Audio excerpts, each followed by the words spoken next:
Life का एक incident है जो आज तक मेरे दिमाग से नहीं निकलता। हमारे स्कूल के एक कोने में एक पुराना क्लासरूम था, रूम नंबर 8। दिन में वो क्लासेस होती थी, लेकिन शाम के बाद उस रूम का ताला हमेशा लग जाता था। सब बच्चे कहते थे कि एक लड़की की मौत वहाँ हुई थी, इसीलिए रात में उस रूम को बंद रखा जाता था। हम सब हंस के टाल देते थे, पर सच, यहाँ कोई भी बच्चा या टीचर शाम के बाद उस तरफ जाना पसंद नहीं करता। एक दिन एग्जाम के टाइम मैं लेट तक रुका था। कॉरिडोर में लाइट हाफ हाफ चल रही थी, कभी जलती तो कभी बुझ जाती। मैं स्टाफ रूम की तरफ जा रहा था तो मैंने देखा क्लासरूम नंबर 8 का दरवाजा खुला हुआ था। मेरी सांसें रुक गई एक सेकंड के लिए। वो रूम तो हमेशा लॉक रहता था। मैंने धीरे से अंदर झांका। अंदर सब नॉर्मल दिख रहा था। पुरानी बेंचेस, एक डस्टी ब्लैक बोर्ड, लेकिन हवा बहुत हेवी थी, जैसे कोई वहाँ खड़ा हो। मैंने धीरे से बोला, हेलो।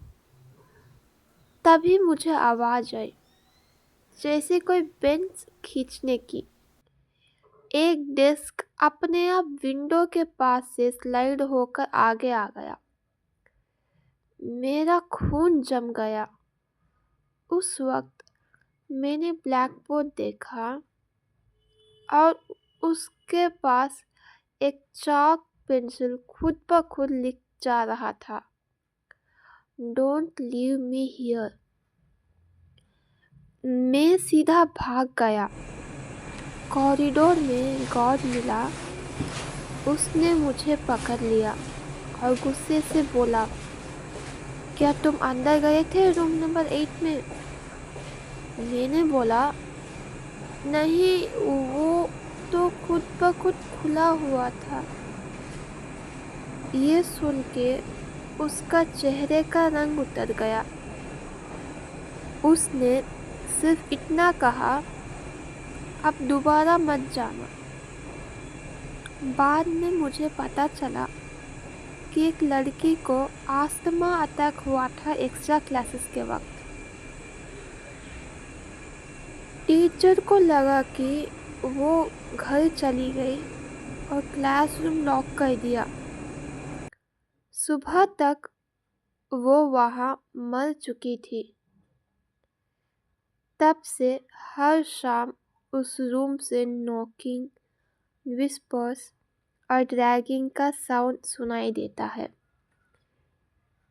मैंने कभी भी किसी को ब्लैकबोर्ड वाली बात नहीं बताई, पर आज भी जब मैं रात को किसी खाली क्लासरूम के पास से गुजरता हूँ तो मुझे लगता है कोई बेंच खींच रहा हो और कोई जोर से पुकार रहा हो, मेरे छोटे शहर में एक मुझे यहाँ गवर्नमेंट स्कूल था अंदर लॉक जो अब बंद है।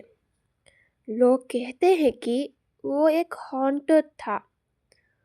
ऑफिशियली तो रीजनिंग ये थी, मेंटेनेंस, पर असली वजह कुछ और ही थी। मेरे अंकल वहाँ चौकीदार थे और उन्होंने जो अपनी आखिरी रात में देखा, उसके बाद उन्होंने जॉब ही छोड़ ली। स्कूल बहुत बड़ा था, ब्रिटिश टाइम का बनाया हुआ। रात में इतना सन्नाटा होता था कि अपने सांसें भी सुनाई देती थी। अंकल को हर रात एक लैंटर्न लेकर राउंड लगाना पड़ता था।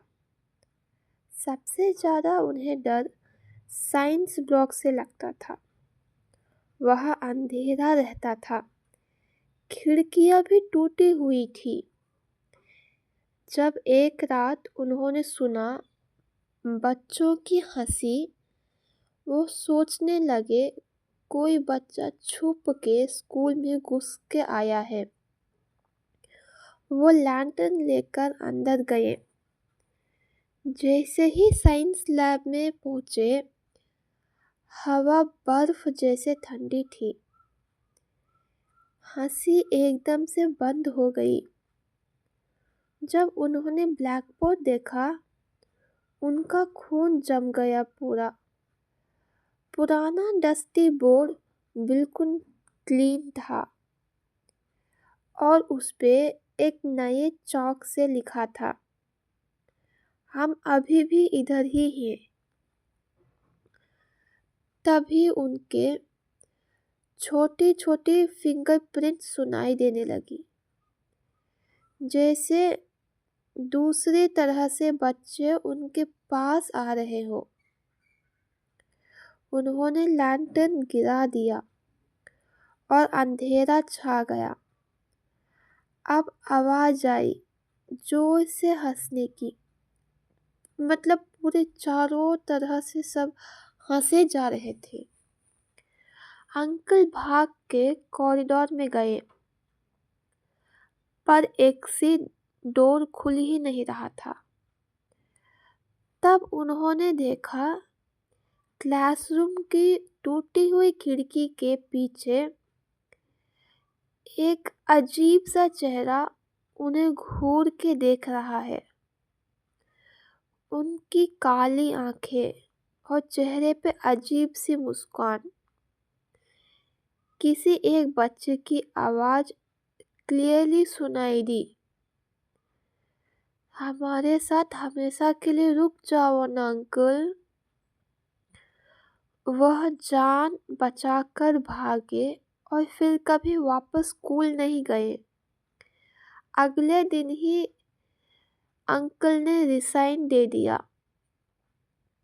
और आज तक उनसे पूछने पे वो यही बोलते हैं कि शायद वो इमेजिनेशन था। वो सिर्फ इतना कहते हैं, बेटा अगर कभी खाली स्कूल में बच्चों की हंसी सुनो